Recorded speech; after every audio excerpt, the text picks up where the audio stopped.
Hello विद्यार्थी मित्रों,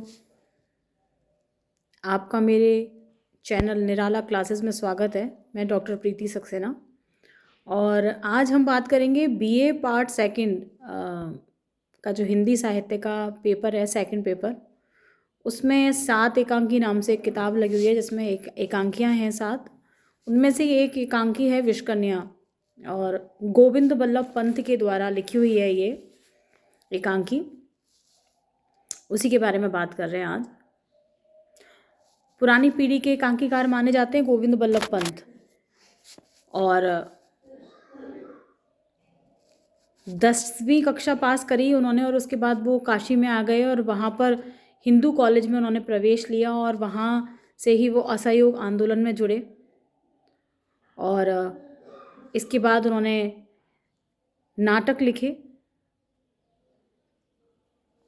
और बहुत सारी एकांकियाँ उनके द्वारा लिखी गई। काफ़ी लंबे समय तक एक कथावाचक थे, उनके संपर्क में आए वो, और वहीं से उन्हें रंगमंच का व्यवहारिक ज्ञान जो है वो मिला, वहाँ बढ़ा उनका व्यवहारिक ज्ञान जो है वो। उसके बाद मुंबई आ गए और मुंबई का एक बहुत ही प्रसिद्ध थिएटर है पृथ्वी थिएटर, उसमें उसके लिए उन्होंने अहंकार नाम का एक नाटक जो है वो लिखा और उससे जुड़े रहे कुछ समय तक वो। और बाद में वो दिल्ली की आकाशवाणी में जो है संगीत नाटक विभाग था उसमें कार्यरत रहे। इस तरह से काफ़ी लंबा जो अनुभव था उन्होंने वो लिया। और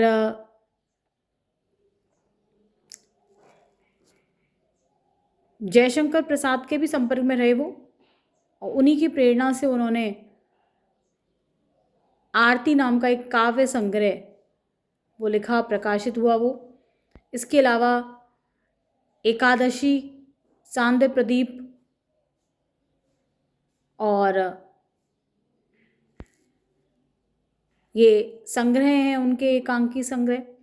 इसके अलावा प्रतिभा, मदारी, तारिका, अनुरागिनी, एक सूत्र, अभिताभ, नूरे जहाँ, चंद्रकांत, नौजवान, ये उनके द्वारा उपन्यास लिखे गए।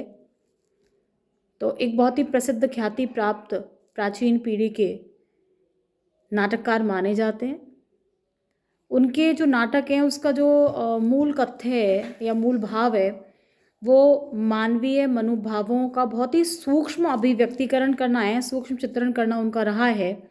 और संघर्ष जो है उसको उन्होंने दिखाने का प्रयास किया है। बहुत धीरे धीरे सहजता के साथ घटनाक्रम जो है उनके नाटकों का वो खुलता है और यही उनके नाटकों की विशेषता भी है।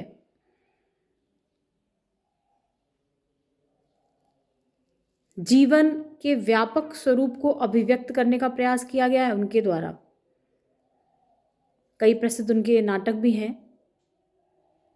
जैसे सुहाग बिंदी है, ययति है, अंगूर की बेटी है, राजमुकुट है, अंतःपुर का छिद्र है, कंजूस की खोपड़ी है, ये सब नाटक उनके द्वारा लिखे हुए हैं।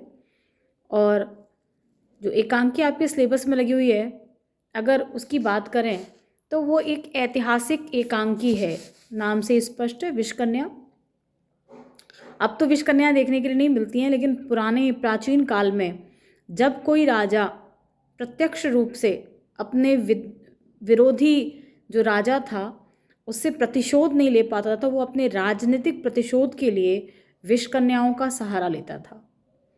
विश्वकन्या एक ऐसी स्त्री, एक ऐसी लड़की जिसको बचपन से ही सांपों का विष दे करके एक हथियार के रूप में तैयार किया जाता था, जो कि नृत्य कला में, वाक कला में, राजनीति में, इसमें कूटनीति में, साहित्य में निपुण हुआ करती थी और बहुत ही सहजता से अपने शत्रु को अपने रूप के जाल में फंसा करके उसको मौत के घाट उतार देती थी। ऐसी ही एक विश्वकन्या है जिसका नाम है अपराजिता, जो कि आपकी एकांकी का मुख्य पात्र है। दक्ष है अपने काम में और चंद्र विजय जो है उसके हृदय को जीत कर वह उसके हृदय की मलिका बन जाती है और मलिका बनने के बाद चंद्र विजय को मारने का प्रयास करती है। लेकिन चंद्र विजय अपने जो उसके सेनापति हैं उनके माध्यम से सतर्क सावधान कर दिया जाता है, जिसके कारण वह बच जाता है और अपराजिता जो है वो मारी जाती है। तो अपराजिता के जीवन की त्रासदी का वर्णन है, केवल अपराजिता के जीवन की त्रासदी का वर्णन नहीं है ये, उसकी मार्मिकता का वर्णन नहीं है, बल्कि सभी विषकन्या जो हैं उनके जीवन की क्या मार्मिकता है, क्या त्रासदी है, ये भी इंगित करती है ये एकांकी। ये भी बताने का प्रयास किया है कि इनका कोई सामाजिक जीवन नहीं होता। आप समझ सकते हैं कि एक हथियार के रूप में जब इस्तेमाल किया जा रहा है तो सामाजिक जीवन नहीं होगा उनका कोई भी। और एकांकी की जो भाषा है वो बहुत ही प्रभावशाली है, और आप जानते हैं कि घटना चक्र जो है वो भी बहुत धीरे धीरे खुल रहा है, तो ये भी अपनी एक खास बात है। यदि मुख्य पात्रों की बात करें एकांकी के, तो एक तो चंद्र विजय है जो विजेता राजा है, अपराजिता है जो पराजित पक्ष की जो कन्या है वो बन के उसके समक्ष आती है, और चंद्र विजय के सेनापति हैं, एक सेनापति पहला और एक सेनापति दूसरा और एक सैनिक है। यही जो है मुख्य कथ्य है और ये मुख्य पात्र हैं उसके। धन्यवाद, समझें, और अगर पसंद आए तो लाइक शेयर ज़रूर करें, सब्सक्राइब करें मेरे चैनल को। शुक्रिया।